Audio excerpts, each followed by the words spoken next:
Hi, welcome again to my raw and unedited. I am Analytical Amos, and I give you raw data talks in this my series. So sit back and relax and listen. In this episode, we'll talk about what every beginner should learn first. Yeah, I remember myself as a beginner many years ago. I think I had a foundation and it actually helped me. I watched a lot of YouTube videos to see what people learn first, how they transition from skill to being an expert in different tools and leading data analysis positions. So I learned gradually from this, and I'm giving you this tip today. If you're a beginner, just sit back and listen. But if you've not subscribed, subscribe to this video and you get notifications on new episodes that are coming. But for today, let's stick to it. What every beginner should learn first. Almost all videos all videos on YouTube and all articles and everything anyone will tell you, they'll always tell you that Excel is the first to learn as a data analyst. It might be different for different persons, but I would assure you that if you have foundation in Excel, you can actually grow. Excel gives you this opportunity to be able to look at numbers in their raw form. Excel is in rows and columns, the way clean and structured data should be. And from there, you begin to understand the data basics. Excel gives you basics in data analysis. It makes you understand, okay, these are missing values. This is how it's structured. You see the column headers. You see the rows. You can actually see the number of rows. So Excel gives you this good beginning on the basics of data. And you might say Excel is giving you basics. Excel is not just basic. We have advanced Excel. But for a starter, for a beginner data analyst, you can learn the basics that can actually push you through. The basics like understanding how to input your data, understanding how to clean your data, understanding how to do some data validation, understanding how to do the basic VLOOKUPs, XLOOKUPs, data cleaning, removing duplicates, and just playing with the data. Excel gives you that advantage because you are seeing the data and you understand the data, and you can play with the data. And you can put the data anyhow you want. You can analyze the data. You can create dashboards with the data. So Excel gives you this soft beginning, and it's very easy to learn. I learned Excel even without being a data analyst. Normal admin staffs do learn Excel. Normal people who are not even data analysts use Excel. So as a data analyst, you should learn how to be ahead of those people at least. You should learn it to a point that you can actually look at data, know the data is talking about, look at if the data have missing values and clean it and use it for analysis. You should be able to look at data and tell someone this is what is happening with this data on Excel. So Excel gives you understanding of data basics up to when you learn beginner Excel, intermediate Excel, and advanced Excel. You can learn Excel in months. When I do mentor people, when I do train people, I give them Excel program for a month, and I do like 8 weeks. Each week I push you to a new topic and give you assessments and assignments on that. That's how I do when I do train people. And in the space of 1 month, they get at least a beginner to a little intermediate knowledge of Excel. Let me not lie to you. Excel is way more bigger than a lot of people can actually imagine or a lot of people know. But for the basics where you use daily, you're not going to be using most of the advanced tools, at least as a beginner, every day. But in a month, if you structure yourself well, start from data and manipulating data, cleaning data, structuring data, then going to your pivot tables to analyzing, creating your charts. At that point, then automating your reports, doing your normal macros and all those. At the end of the day, if you get the key things, you can actually have a good stand in a month if you dedicate yourself to it. And secondly, I used to think in no particular order. Once you finish learning Excel, you can jump to SQL or you jump to a visualization tool in no particular order. Many people try to make it so structured: Excel after Excel, Power BI after Power BI or Tableau. They go to SQL, after SQL maybe they go to Python. But I will tell you, for a foundation and basics, start with Excel, because Excel can even push you into learning Power BI, because we have Power Query in Excel. And if you understand Power Query very well, you have a pre-knowledge and a good knowledge of how Power BI works. So if you learn Excel up to Power Query level, it's a smooth entrance into Power BI. So you can learn Excel, then learn SQL, then learn Power BI or Tableau or any visualization tool that you feel is okay for you, or you feel the industry you are looking at, they are using it. In my other video, I forgot to mention one skill, becoming a data analyst. I said I'll bring it back in this video. That skill is communication skill.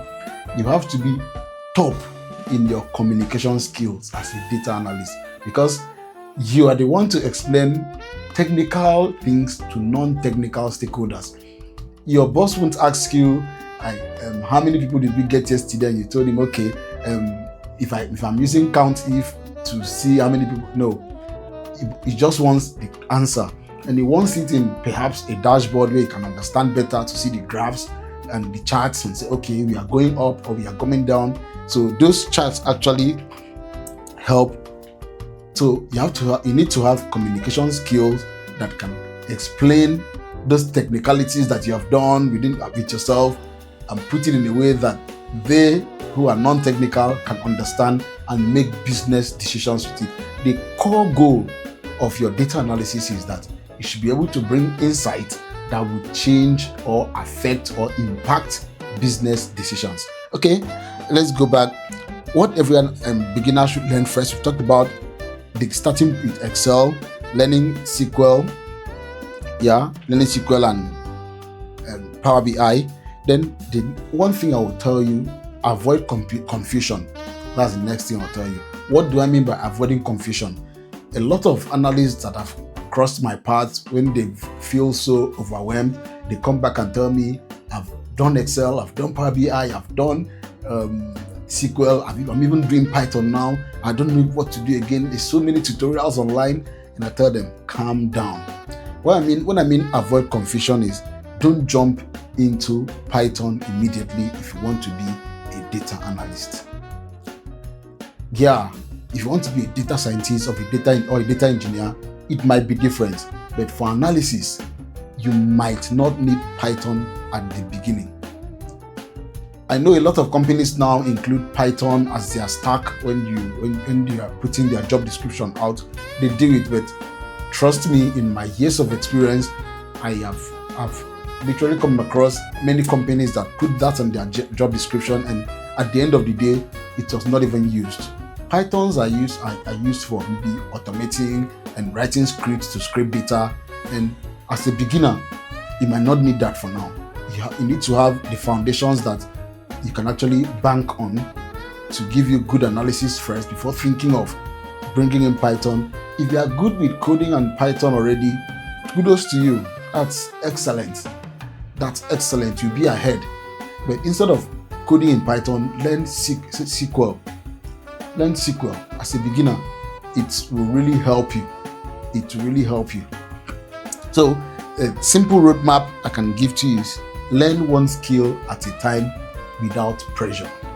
When I say learn one skill at a time without pressure, when people say become a data analyst in 2 weeks, in 3 weeks, in 1 month, sometimes I laugh, because I'm like, is it the same data analysis that I learned that people would just say learn in 2 weeks or in 3 weeks or in 1 month? No, it's not. Trust me, it's not. And at the end of the day, because of we have AI, and AI is one of the things we're going to talk about in another video. The AI and data analysis, I would actually need to break down that for you, and because many people are getting scared, I just needed to jump into that. Let's go back. So So if we have AI now that people are using to twist their CV to even get ahead of you. And what happens when you go to interview stage? Some of them fumble. Some of them, even with AI, still pass the interview stage and get into the company. And at the end of the day, imposter syndrome comes up and they are messing up everything. And I've actually had to be called upon, or had to be in a new company, and they told me this is what the former analyst did, and I looked at it and like, oh, it was all, I don't want to spoil the job, but it wasn't good analysis. Trust me, it wasn't good analysis, and I saw the errors and everything. I just had to correct them gradually and instantly too, to make sure that the numbers are actually working. So don't just get simple roadmap. Don't follow when they say 2 weeks, 3 weeks. No. What I did when I started was that I decided in 4 months, I'm going to become a data analyst, an entry-level data analyst. Yeah. In my first month, I learned Excel.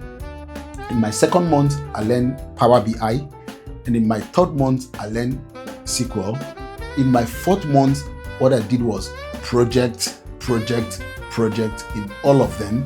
Then getting to the fifth month, I did build a portfolio with projects.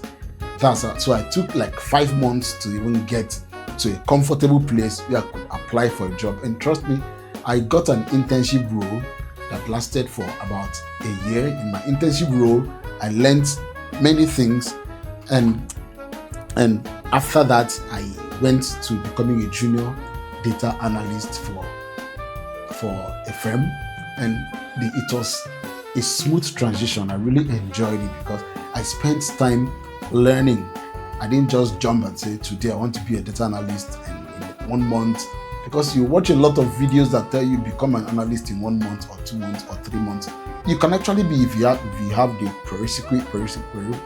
if you have the knowledge, if you have the skills, I wanted to say prerequisite skills, if you had it before, and you can actually build on it and do very well. Yeah, people do it. Everybody's aptitude to learning is not the same. It's not the same. That people can actually grasp easier and faster than the rest.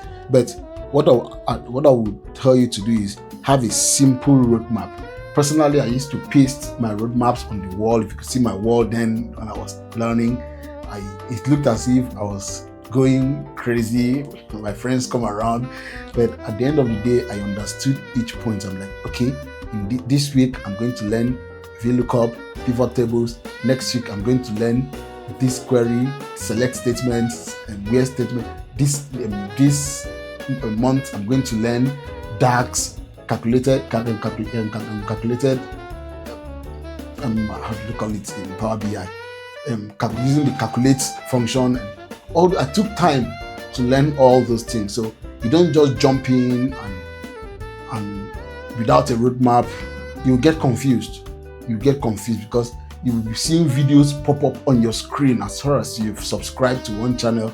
It's popping up on your screen every day, and all of them will look interesting. So don't get into that web of confusion. Build a roadmap for yourself. Have a goal and say, in 5 or 6 months, this is where I'm going to be, and be righteous. I use that word. Be righteous with it. It will really help you. So what not to do? Don't chase 10 tools at a time. Seriously, as you progress in your career, you're going to learn a lot of tools that's going to help you, depending on the industry you are, depending on the kind of tool the company you are is using.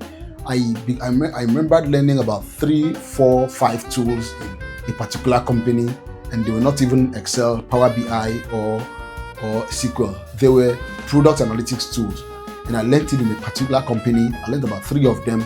I learned Mixpanel, learned Amplitude, learned Pendo, yeah, and I was familiar with these tools because we used it every day.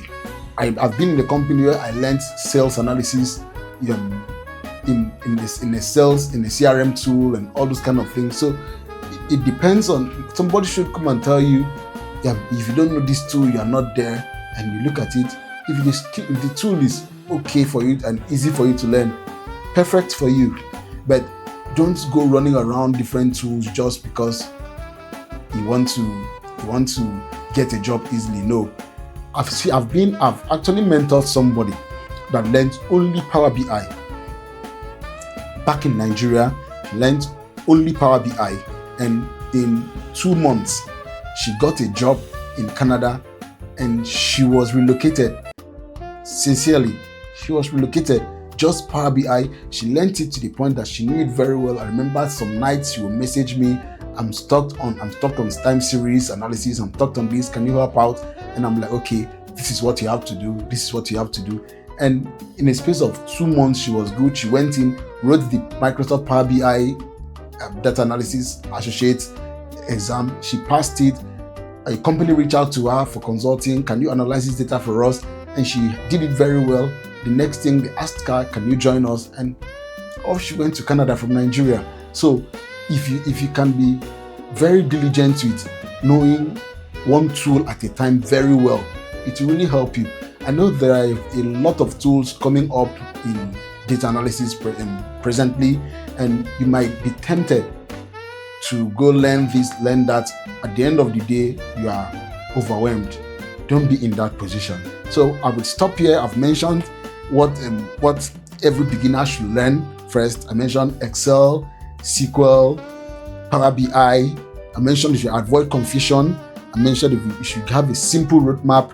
I mentioned you should not learn all the tools at once. So if you keep doing this, trust me, you'll be on the road to becoming the best analyst in no time. I remain Analytical Amos. Join me for my next episode and I'll tell you the topic we'll be talking about. Thank you. Have a nice day.